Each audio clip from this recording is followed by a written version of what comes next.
Senhor vice-presidente, é uma grande honra tê-lo aqui. Se o senhor quiser começar com algumas palavras para abrir o nosso diálogo hoje, seria uma grande honra. Obrigado.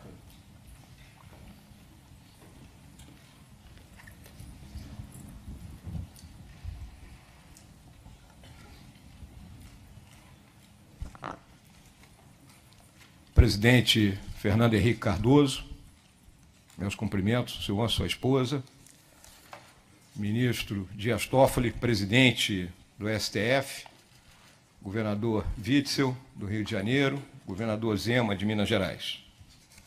Eu gostaria de agradecer o convite para este evento, que me foi feito ainda no período de transição de governo.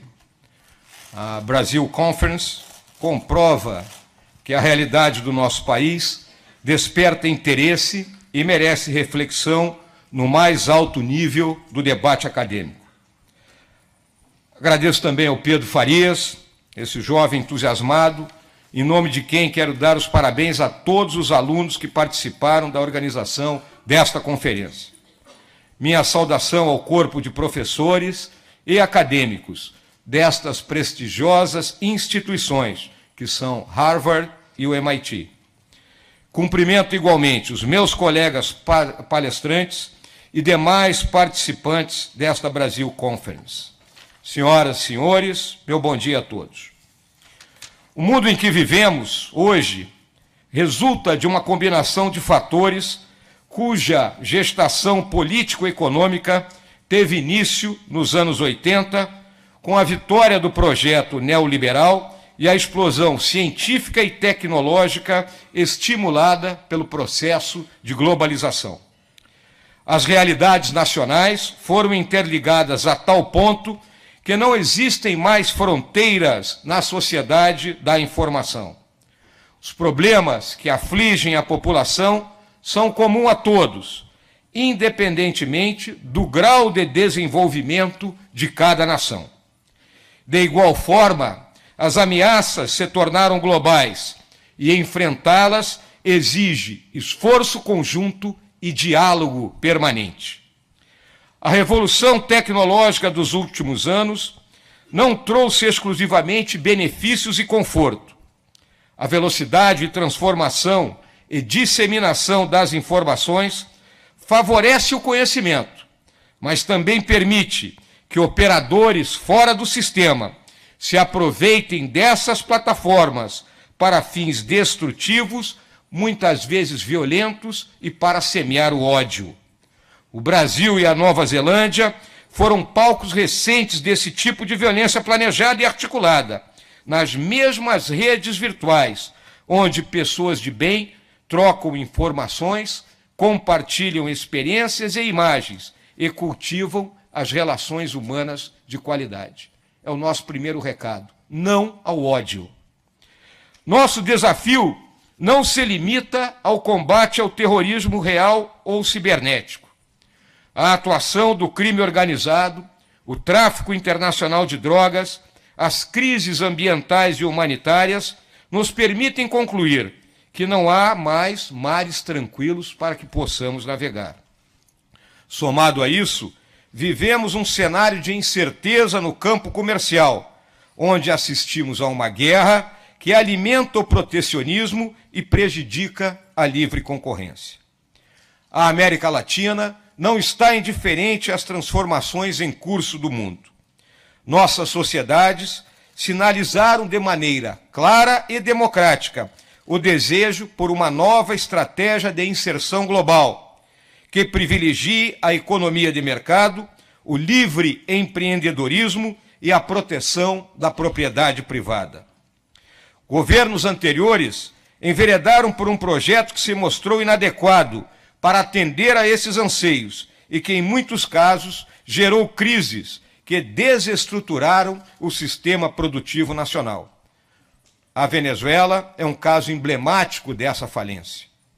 Naquele país vizinho, ocorreu uma apropriação sistemática dos meios de produção por parte de um grupo corrupto, liderado pelo então presidente Hugo Chávez.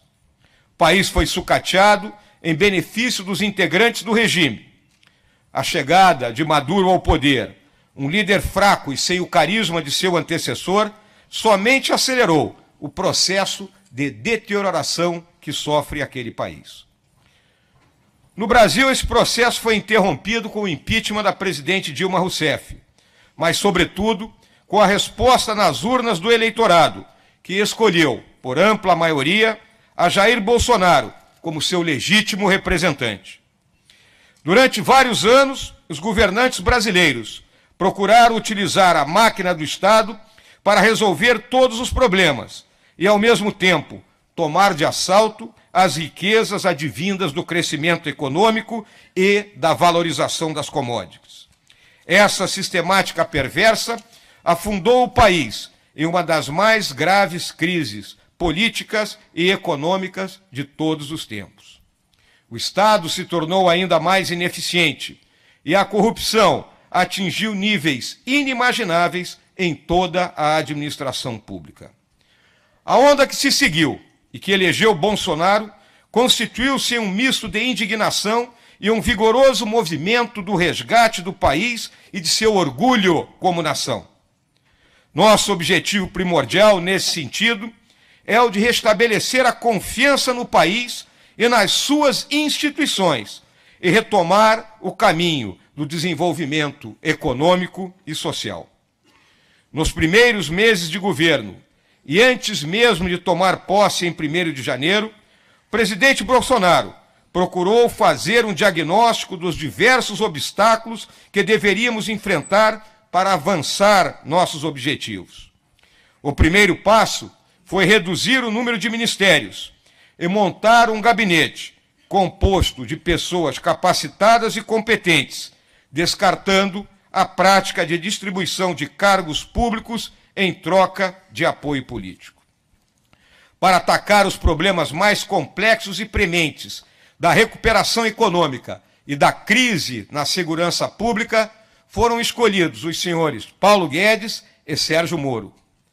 Ambos já formularam, em suas respectivas áreas de competência, os primeiros projetos para atacar frontalmente as dificuldades vividas em nosso país. Em menos de 100 dias, a reforma da Previdência e o pacote anticrime foram encaminhados para apreciação do Congresso Nacional. Outros ajustes igualmente necessários também iniciaram o processo de debate no Congresso, mas a prioridade do momento é a reforma previdenciária.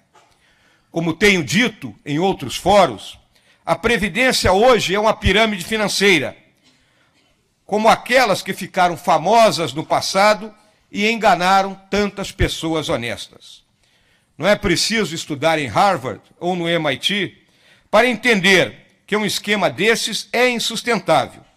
Se não fizermos nada agora para corrigir esse problema, as próximas gerações trabalharão até a morte, sem perspectiva de usufruírem de algum tipo de pensão ou aposentadoria. Nós não podemos falhar nisso.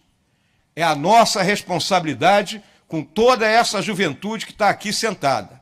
Senão, romperemos aquilo que é fundamental numa nação, o pacto de gerações. Ao mesmo tempo, as contas públicas percorreram um caminho de deterioração constante nos últimos anos, em grande parte devido ao aumento significativo dos gastos primários, especialmente aqueles compulsórios e as decisões equivocadas de governos anteriores em relação a esse tema. O ajuste fiscal nesse aspecto é peça-chave se queremos estabilizar a dívida pública em relação ao PIB no médio prazo. Outro entrave que precisa ser superado consiste na baixa taxa de crescimento da nossa produtividade. Essa dificuldade se explica por diversos fatores. Por isso, as medidas deverão ter caráter multidisciplinar, combinando reforma tributária com abertura econômica e comercial, privatizações e a reforma de nosso sistema educacional. É imperativo aliviar o peso do Estado das costas do setor produtivo. O nosso sistema tributário é confuso, é caótico e é extremamente elevado para um país do nosso porte. A fim de avançar nesse processo de liberação da cadeia produtiva, impõe-se também a tarefa de simplificar a estrutura burocrática que tolhe a livre atuação das forças do mercado, o estabelecimento de novos negócios e o empreendedorismo são práticas consagradas nas sociedades modernas que desejam embarcar na nova revolução tecnológico-industrial que já se iniciou. A influência política e o excesso de regulação não podem ser instrumentos de atraso para o Brasil, que deseja e precisa participar dessa revolução. Nada disso terá efeito se o país continuar mergulhado em um ambiente de insegurança e violência, no qual o crime organizado intimida e coage os cidadãos e os órgãos do poder público.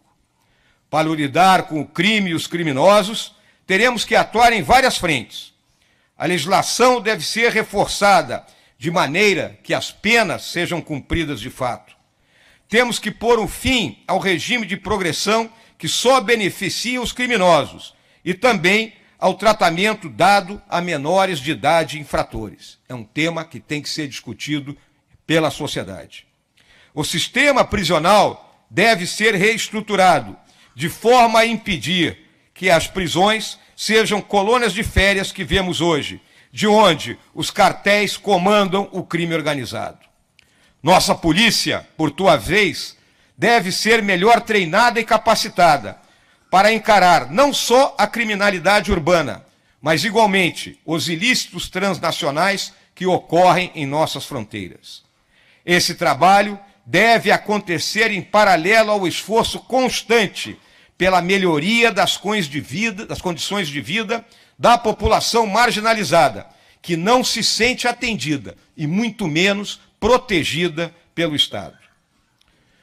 Parcela da nossa classe política ainda atua com uma lógica do século XIX, onde todo o arcabouço normativo deve estar refletido na Constituição Federal, levando ao que o nosso STF julgue tudo, do alfinete ao foguete.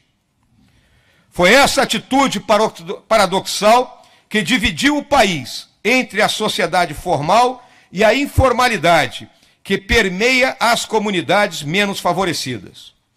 Combinada ao protecionismo do Estado e à manutenção de privilégios, além de uma série de práticas que caracterizam uma cultura e um pensamento anticapitalista, essa atitude se manteve até o presente na forma de algumas vacas sagradas que constituem o cerne dos problemas que enfrentamos. Caros alunos e alunas, vocês têm o privilégio de estudar em uma das universidades mais prestigiosas do mundo. Tem aqui a oportunidade única de desenvolver suas capacidades e contribuir com soluções criativas para superar os desafios de nosso tempo. A partir do conhecimento que desenvolverem em seus estudos, vocês poderão ser protagonistas. Poderão não, deverão ser protagonistas nesse processo de transformação da realidade brasileira. Finalmente, eu gostaria de falar de Jair Bolsonaro, tão criticado, muitas vezes tão pouco compreendido. Para Bolsonaro, moldar o futuro é a suprema arte de um governo. A visão do presidente Bolsonaro é muito clara. Ele está trabalhando para as próximas gerações e não para as próximas eleições.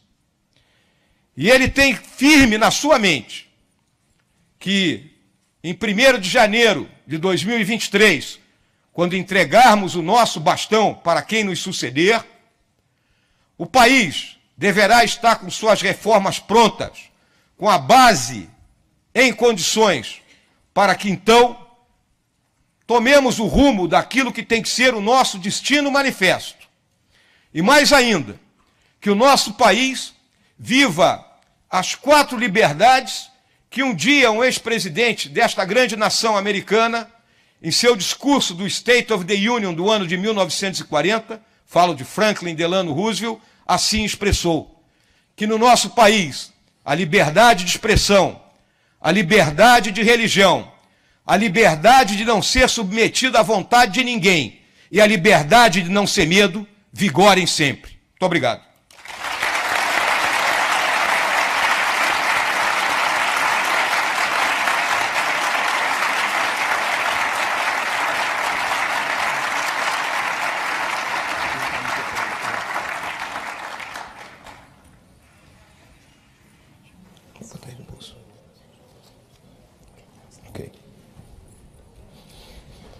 Muito obrigado, senhor vice-presidente, por começar o nosso diálogo. Agora a gente tem uma grande oportunidade de estar nas universidades de Harvard e MIT e ter um grupo de acadêmicos tão distinguidos e tão bem formados quanto os professores e alunos que temos aqui. Então, para começar a nossa conversa, gostaria de convidar alguns professores a liderarem esse diálogo. Então, vamos começar primeiro com a professora Frances Hagopian, que é a co-chefe da cadeira do David Rockefeller Center for Latin American Studies. O centro é do David Rockefeller para estudos da América Latina, que perguntará um pouco sobre sustentabilidade do governo.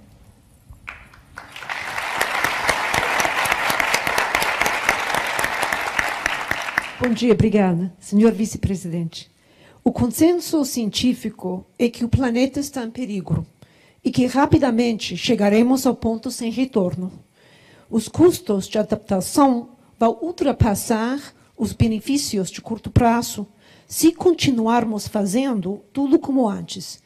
Mas os desafios também trazem oportunidades de novas tecnologias, novas fontes de energia, novas políticas de uso do solo e novas indústrias e estratégias de desenvolvimento sustentável.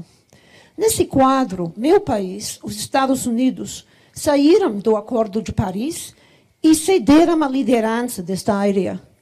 Gostaria de perguntar sobre as maneiras em que o Brasil pode liderar no mundo no combate às mudanças climáticas. Nas décadas recentes, o Brasil tem liderado o desenvolvimento de energias alternativas, de tecnologias, de satélites para uso contra o desmatamento legal e se comprometeu, à luz do Acordo de Paris, a reduzir o desmatamento ilegal na Amazônia a zero até 2030. O Brasil também se comprometeu a restaurar 12 milhões de hectares de florestas até essa data, algo necessário, segundo estudos científicos, para preservar a maior biodiversidade do planeta. Minha pergunta é se o senhor vê oportunidades para o Brasil desenvolver uma inovadora economia de floresta em pé a partir de sua riquíssima biodiversidade. E qual é sua posição sobre os projetos de lei que visam flexibilizar as regras de preservação para propriedades agrícolas, como o projeto de lei do senador Márcio Bittar, que elimina a reserva legal? Muito obrigada.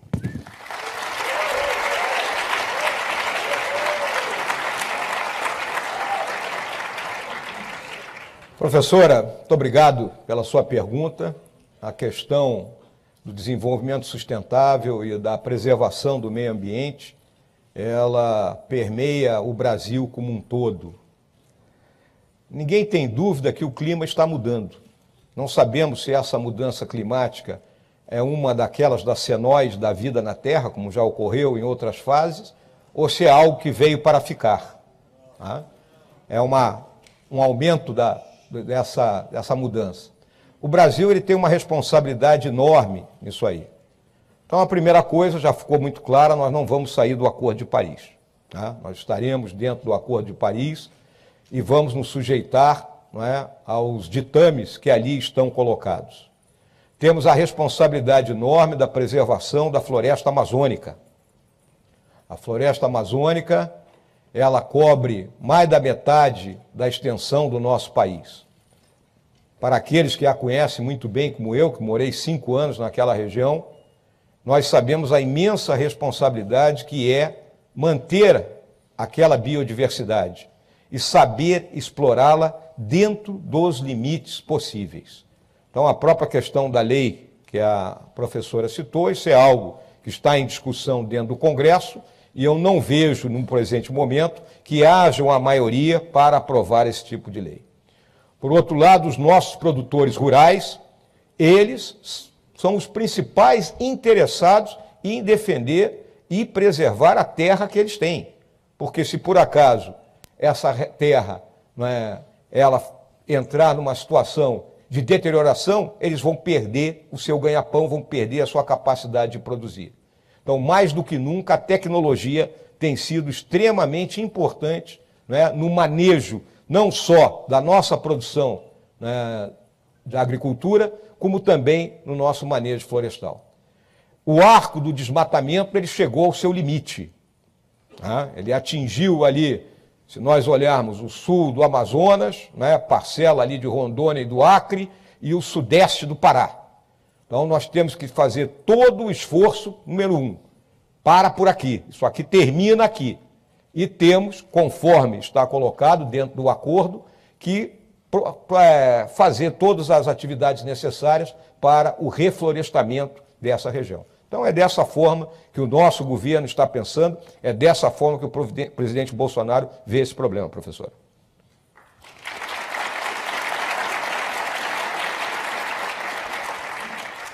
Relacionado ao tema de sustentabilidade ambiental, é também a sustentabilidade dos nossos sistemas de saúde. Então, eu gostaria de convidar agora a professora Márcia Castro, que é a primeira mulher brasileira a receber uma cadeira permanente na Universidade de Harvard, para fazer uma pergunta.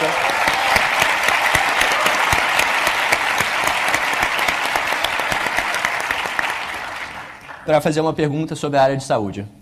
Obrigada, Pedro. Bom, o tema agora é saúde e a minha pergunta é com base no cenário atual do Brasil. Então, o Brasil acabou de perder a certificação de eliminação do sarampo, mortalidade infantil está aumentando, cobertura vacinal, que sempre foi um modelo internacional, está muito abaixo do mínimo para se prevenir uma epidemia, um exemplo claro é a pólio. A mortalidade materna também está aumentando, sífilis congênita é uma emergência epidemiológica no Brasil, a gente não devia nem mais falar sobre essa doença. E o recrutamento de médicos para a estratégia da saúde da família está totalmente desorganizado. A última chamada, 16% das vagas não foram preenchidas, houve 21% de desistência e 40% dos recrutados já estavam no SUS. Então, não se resolveu o problema, apenas mudou o problema de lugar. Isso é uma pequena amostra, e apesar de tudo isso, nesses primeiros 100 dias, não se falou muito sobre o que se vai fazer com a área de saúde. E, na verdade, a palavra saúde foi uma coisa que eu senti falta nas suas considerações iniciais. Então, a minha pergunta é exatamente isso, quer dizer, qual é o plano de saúde do governo atual? Como essa resposta é muito grande, eu tenho 3 perguntas específicas. Eu queria que o senhor listasse para a gente quais são as 3 áreas prioritárias na saúde do governo atual, quais são as metas a serem alcançadas em 4 anos, quando, como o senhor falou, o país vai ter preparado para a nova geração, não para a próxima eleição, e como que vocês pretendem alcançar essas metas? Obrigada.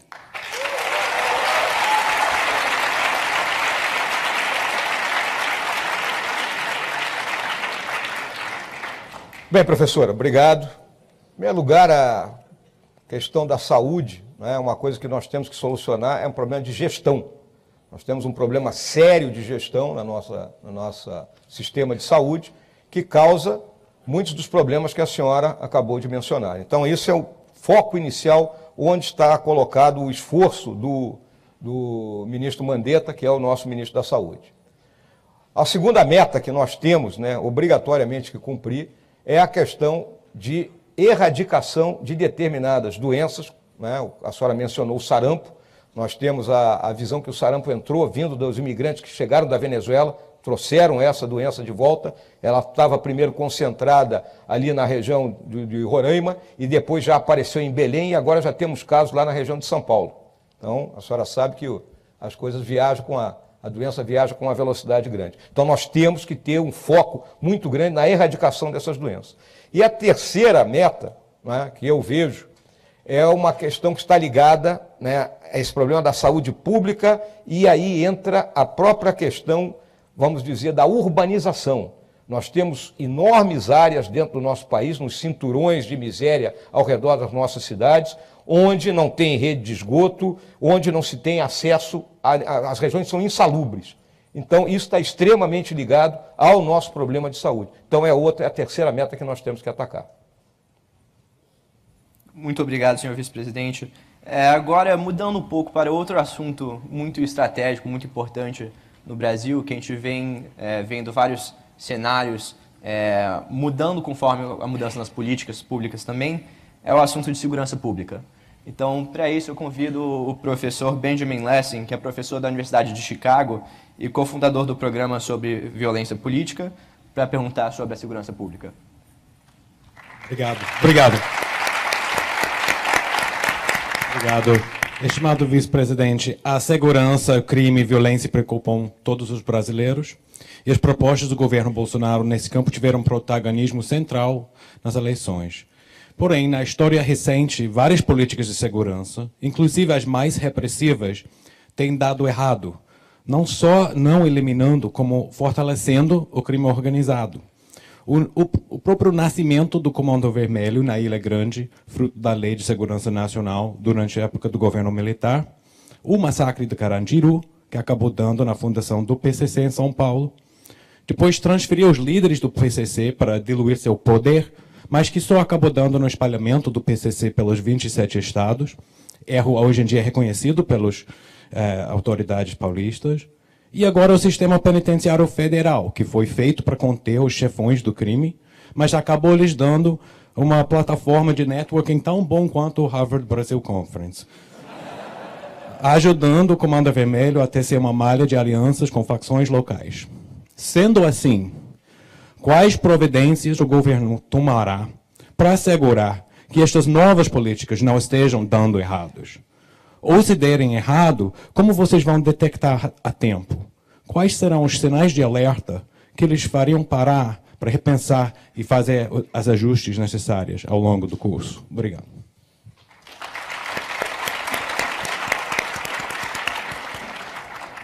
Bom, a questão da segurança pública é um problema que aflige a todos os cidadãos brasileiros, né, de qualquer classe social. Muito bem colocados os aspectos aí pelo professor, né? Nós temos grupos organizados, que eu chamo de narco-quadrilhas, né, já quase agindo como se fosse uma guerrilha dentro do nosso país. Temos áreas dentro das nossas grandes cidades que a gente pode considerar que são áreas liberadas, né, onde o Estado, para entrar lá dentro, ele tem que entrar em força, né, tem que usar toda a violência, né, que não deveria acontecer para isso. Então, durante a minha apresentação, eu toquei exatamente nesses aspectos que nós consideramos prioritários. Eu vou começar pelo último. Se nós não tivermos um trabalho consistente, permanente e vigoroso na área social, nós não vamos resolver esse problema nunca. Nós vamos enxugar gelo. Poderemos ter a melhor polícia do mundo, poderemos ter o melhor sistema prisional do mundo, mas com as pessoas vivendo amontoadas em favelas, sem acesso à água, sem acesso à luz, com o traficante colocando a televisão a cabo para eles, sem direito à propriedade da casinha que eles lá construíram, sem ter rua, sem ter esgoto, nós não vamos resolver o problema. Então nós temos que agir, professor, de forma vigorosa na área social. As outras medidas são claras. A nossa legislação penal, na minha visão, na visão do nosso governo, ela é branda ainda. O criminoso tem que cumprir seu tempo na cadeia. Ele mata uma pessoa e 5, 6 anos depois ele está na rua para matar outra pessoa. Temos que discutir o problema do criminoso menor de idade. Com 17 anos de idade é um homem. Ele pega e mata uma pessoa, passa 3 meses e volta. O tráfico hoje recruta esse tipo de elementos. São os recrutas do tráfico. Como nós vimos em países da África, de guerras tribais, de soldados meninos, nós temos soldados rapazes e meninos no tráfico nas nossas grandes cidades. Então temos que lidar com esse problema de forma coerente e organizada. E o sistema prisional, né? As prisões, tem prisões que são masmorras. A pessoa não vai se corrigir. A instituição que eu servi durante 46 anos, o Exército Brasileiro, tem um regulamento disciplinar. No regulamento disciplinar do Exército diz o seguinte, que a punição só é válida se ela educa. Como é que eu vou educar uma pessoa se eu jogo numa prisão que é uma masmorra, onde ele vai conviver com toda a sorte de elementos totalmente desajustados, sem ter uma atividade laboral, sem ter uma progressão educacional? Então nós temos que mudar esse quadro do sistema prisional.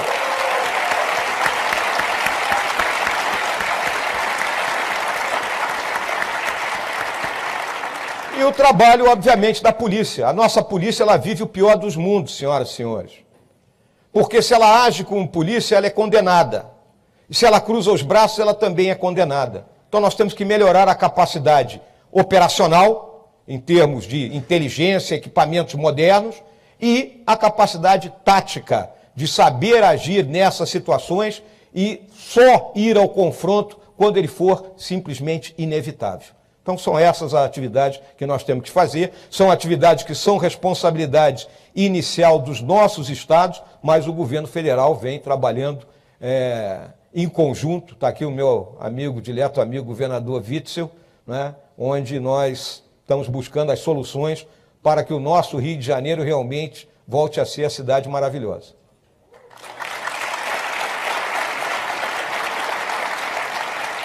Muito obrigado. Agora, mudando o foco um pouco de gestão pública para as eleições.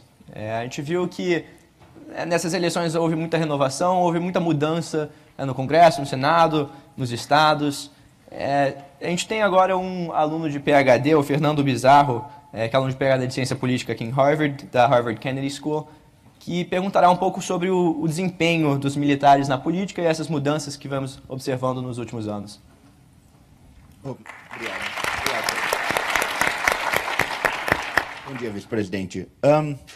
A percepção de que governar não era tarefa para as Forças Armadas foi uma das razões pelas quais os militares devolveram o poder para os civis em 1985. A historiografia da ditadura militar, por exemplo, demonstra que essa percepção motivou líderes como o general Geisel a iniciar a transição de volta para a democracia para preservar a unidade e a legitimidade das Forças Armadas enquanto instituições do Estado brasileiro. 35 anos depois, o senhor é um general, é vice-presidente, as generais como ministros, e as Forças Armadas parecem estar fortemente vinculadas a esse governo. Por que as coisas seriam diferentes dessa vez? Por que o senhor não teme que a Associação das Forças Armadas, que são uma instituição permanente do Estado brasileiro, com um governo que é necessariamente temporário, ela pode corroer a legitimidade e a unidade das forças? Ou seja, para colocar a pergunta de uma forma diferente, por que a lição que o general Geisel aprendeu não se aplica ao senhor?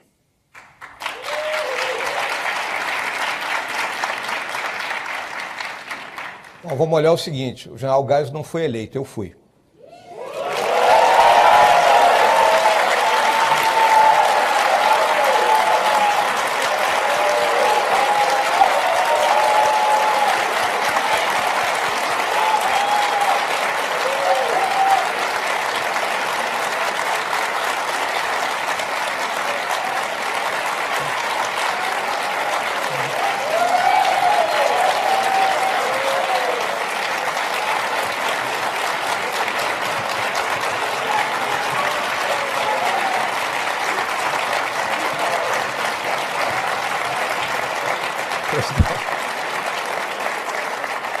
Bom, mas me atendo ao core da pergunta.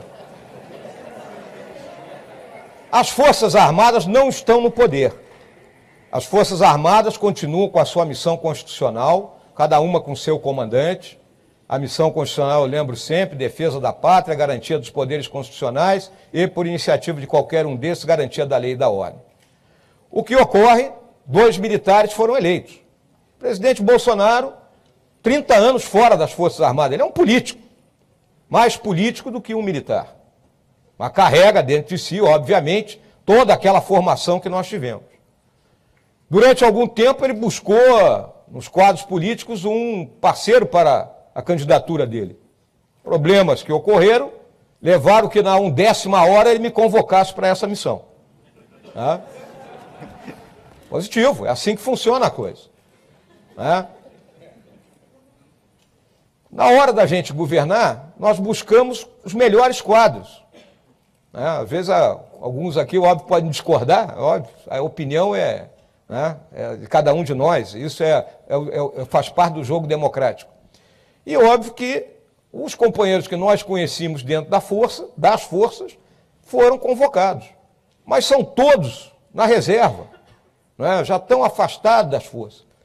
Agora, concordo plenamente com a parte do que você colocou. Se o nosso governo falhar, errar demais, porque todo mundo erra, mas se errar demais, não entregar o que está prometendo, essa conta irá para as Forças Armadas.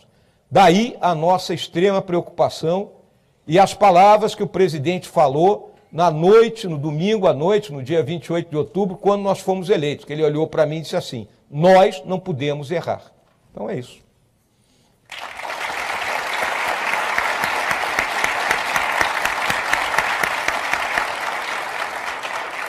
Perfeito, muito obrigado. Com isso a gente conclui esse bloco de perguntas de acadêmicos.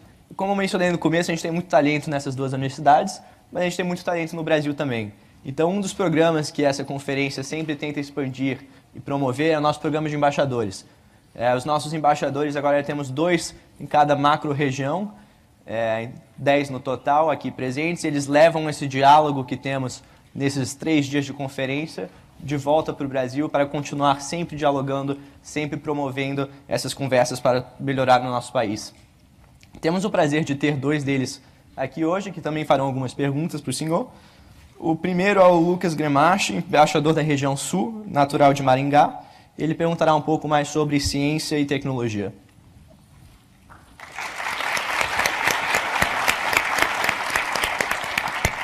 Bom dia a todos, bom dia ao senhor presidente. É uma grande honra estar aqui podendo fazer essa pergunta para o senhor, tá?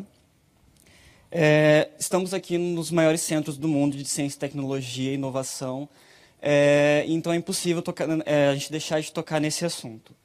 Tendo em vista que nos últimos anos a ciência brasileira tem sofrido com congelamentos massivos, inclusive alguns deles anunciados recentemente pela mídia brasileira, que também se materializam em cortes de bolsas de iniciação científica, cortes de programas de mestrado, doutorado, enfraquecimento de programas científicos de universidades públicas brasileiras e também a fuga de cérebros no nosso país, também levando em consideração que é impossível falar sobre futuro, juventude, transformação em um país sem ciência, quais são as metas desse governo e quais para a potencialização do desenvolvimento científico brasileiro e como eles serão implementados.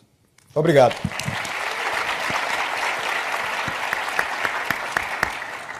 O nosso país ele vive uma crise fiscal muito grave. Isso aí é importante que todos entendam isso.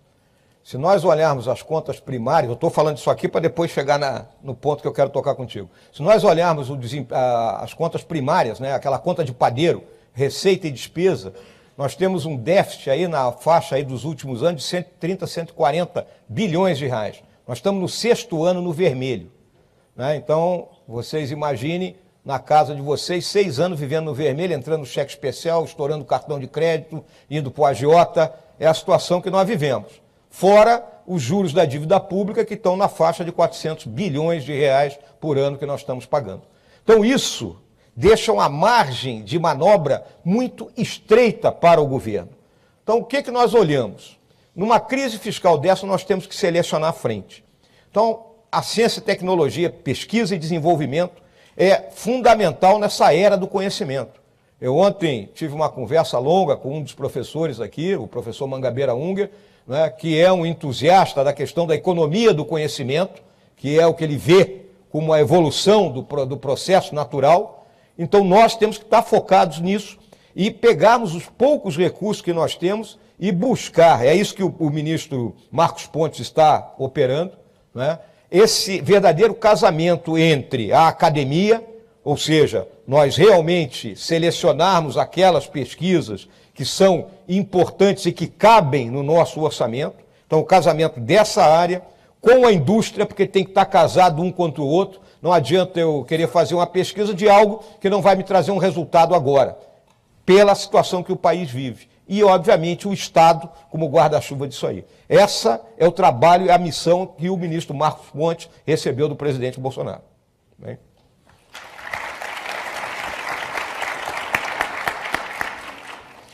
E temos também aqui a Mariana Ribeiro, que é embaixadora da região Sudeste, natural de São Paulo, e ela fará uma pergunta agora sobre transparência política. Bom dia a todos.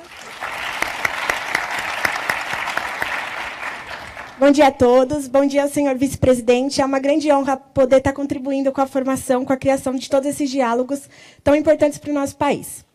Bom, senhor vice-presidente, como a gente vê, né, quando a gente observa o histórico da política do nosso país, e como o senhor mesmo disse na fala inicial, existiram diversos episódios de corrupção ao longo dos anos no Brasil que, com certeza, contribuíram negativamente para o nosso desenvolvimento. E eu vejo que a transparência seja um dos principais mecanismos para a gente conseguir contornar isso e resolver essa situação. Então, a minha pergunta é bastante nesse sentido. Eu gostaria de saber um pouco de como o senhor e toda a equipe que está à frente do Brasil agora pensa em maximizar essa transparência na administração pública do nosso país para que eventos de corrupção parem de acontecer. Muito obrigada. Obrigado. Se nós olharmos os princípios que regem a administração pública, né? Legalidade, impessoalidade, moralidade, publicidade e eficiência. Se nós cumprirmos os 5 princípios, é zero corrupção, tá? É zero incompetência, é zero de má gestão. E aí está o princípio da publicidade, que é exatamente transparência de todos os atos. Eu, sinceramente, digo, eu acho muito difícil hoje você viver sem transparência. Na era do Facebook, do Twitter, do WhatsApp, do celular que filma e grava tudo, né? Não há mais como, né, você fazer manobras escondidas. Nós vimos o que aconteceu no nosso país nos últimos tempos, gravações e coisas do gênero, né, e que terminaram até por levar às barras dos tribunais alguns dos nossos principais líderes, o que é uma tristeza para qualquer país. Tá? Então, eu acho que o nosso governo, o nosso governo irá se pautar exatamente por esses 5 princípios da administração pública. E que se nós fizermos um acrônimo com as iniciais, dá a palavra LIMPE. É isso que nós temos que fazer. Nada mais além disso.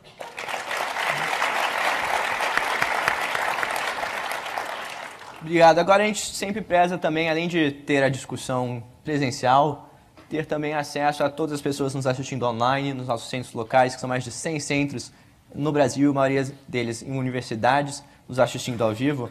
Então, para isso, a gente tem o nosso aplicativo Slido. As pessoas vieram contribuindo aqui com algumas perguntas e estão votando também nas perguntas que eles gostariam que eu fizesse. Eu vou começar, então, usando essas perguntas do Slido. Começar primeiro com uma pergunta que eu achei muito interessante, porque aqui na conferência a gente sempre preza feedback, né? A gente sempre quer saber como melhorar. Então a pergunta é, general, apesar das várias conquistas, sempre há espaço para melhoria. Se o senhor fosse o presidente, o que teria feito diferente nos primeiros 100 dias de mandato?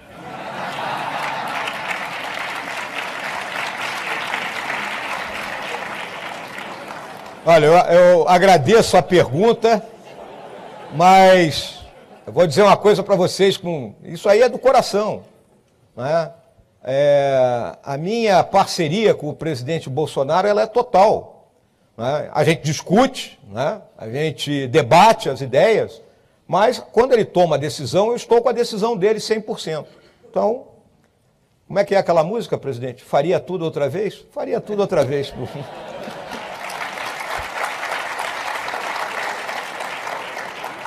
Então, o senhor pensa em alguma coisa que mudaria ou continuaria tudo como está?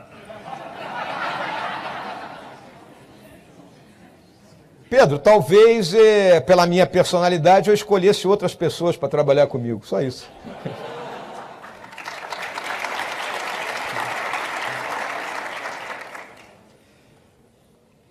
Gostaria de perguntar um pouco mais sobre, também do aplicativo, do Slido, a percepção pública sobre o governo. A gente vê que nos últimos dias, nas últimas semanas, a taxa de aprovação caiu um pouco.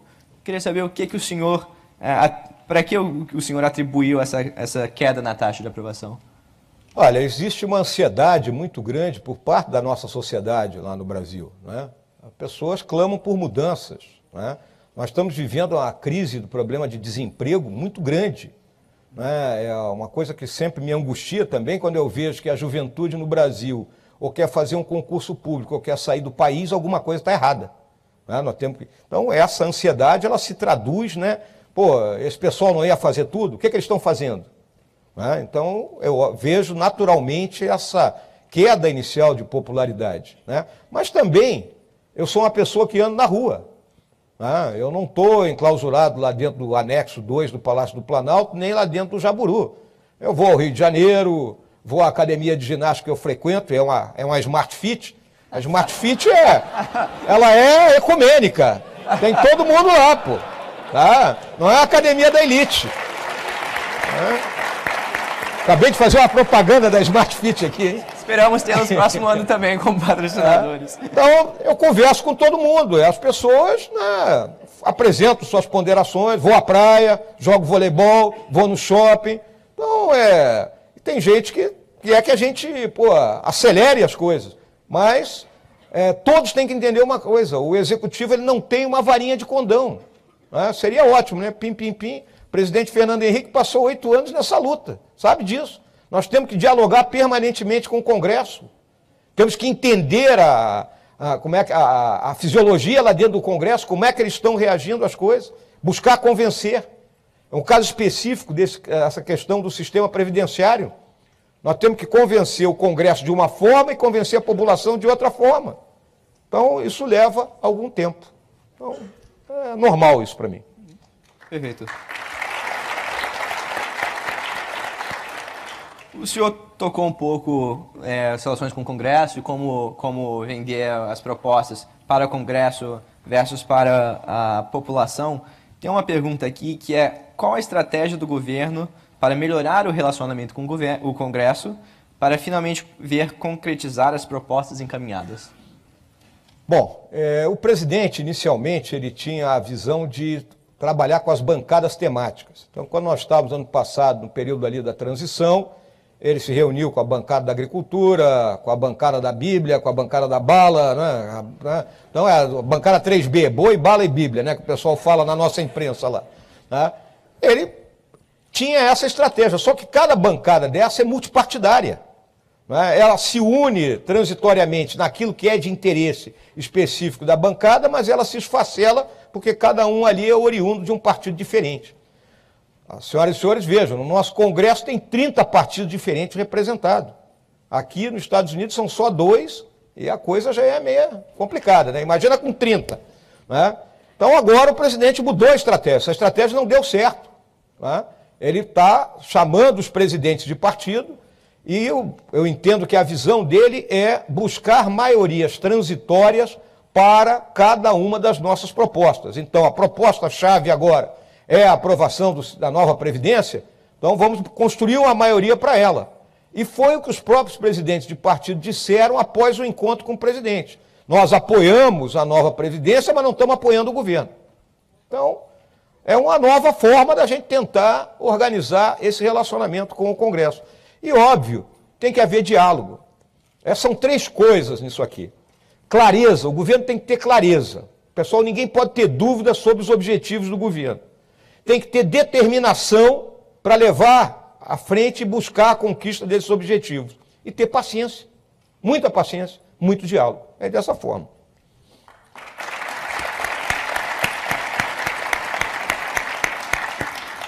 Obrigado. A gente falou sobre vários assuntos estratégicos no bloco com os professores e embaixadores. Tem uma pergunta aqui relacionada a uma outra área muito importante que valorizamos bastante, obviamente, nessas universidades, que é a questão da educação. Então, considerando a situação atual do MEC, qual a perspectiva de uma real reforma educacional focada na melhoria do aprendizado que os senhores pretendem fazer? Eu não vou negar nada aqui, porque aqui nós estamos num ambiente que eu considero, né, da sinceridade com S, não com C. Né? Então, nós estamos com um problema no Ministério da Educação. Né? O presidente...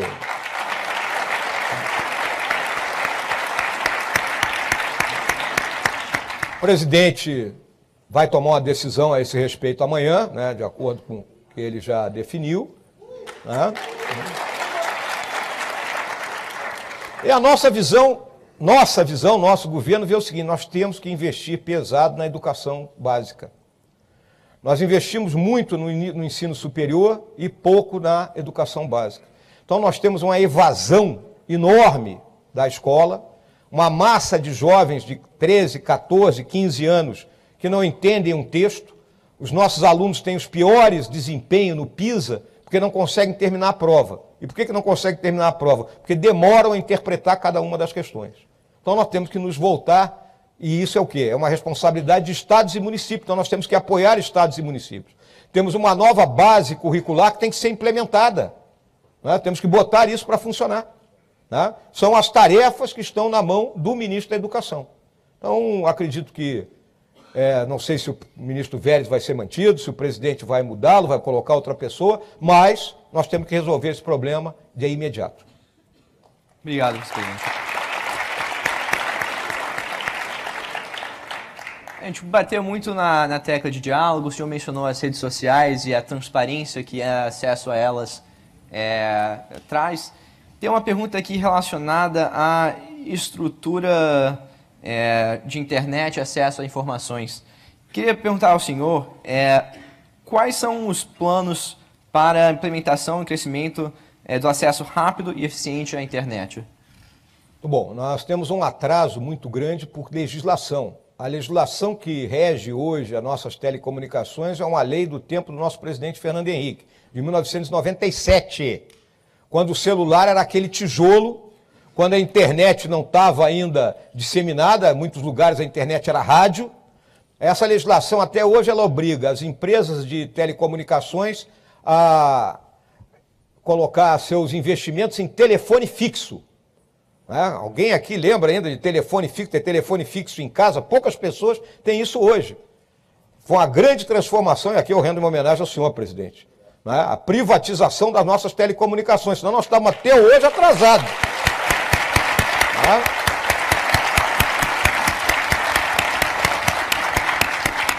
Só para que vocês tenham uma ideia, em 1994 o telefone era ativo, que a gente declarava no imposto de renda. O pessoal alugava telefone. Vocês aqui não podem nem imaginar em algo dessa natureza, tá certo? Então o que acontece? A legislação também obriga a que as teles apliquem orelhão. Orelhão, hein? Cartão, ficha. Então nós temos que mudar a lei. Nós temos só 50 mil antenas de celular no Brasil. A China tem 1 milhão de antenas.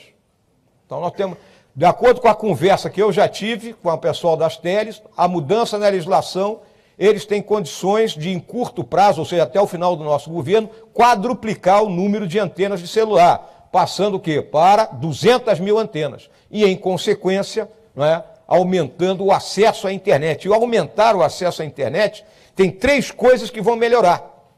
A segurança, porque qualquer viatura policial poderá estar linkada com bancos de dados. A economia, porque o pessoal lá do agronegócio, para mapear o seu campo, ele vai ter acesso à internet, GPS a qualquer momento. A educação, por causa da questão da educação à distância, imagine aquelas pessoas que trabalham no campo que não podem ir à escola todo dia. Eles podem ter a educação pelo ensino à distância e no final de semana irem à cidade para tirar uma dúvida, alguma coisa do gênero, e a saúde, professor. Também com um acesso maior à internet, com a disseminação de informações. Então o nosso objetivo é esse, a mudança na legislação de telecomunicações e o aumento, no mínimo, 4 vezes mais do número de antenas de celular.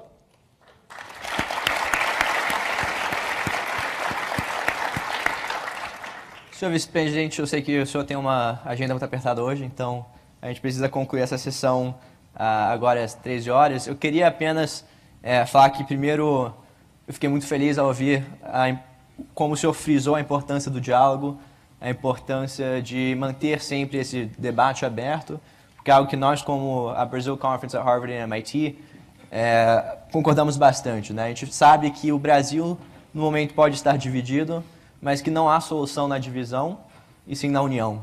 A gente tem essa forte crença que juntos somos mais, então gostaria de agradecer ao senhor por sua presença, por responder essas perguntas e por estar nos acompanhando e tendo essa honra de estar ao lado do senhor. Muito obrigado, senhor vice-presidente, pela sua presença. Obrigado, Pedro. Posso tirar, senhor?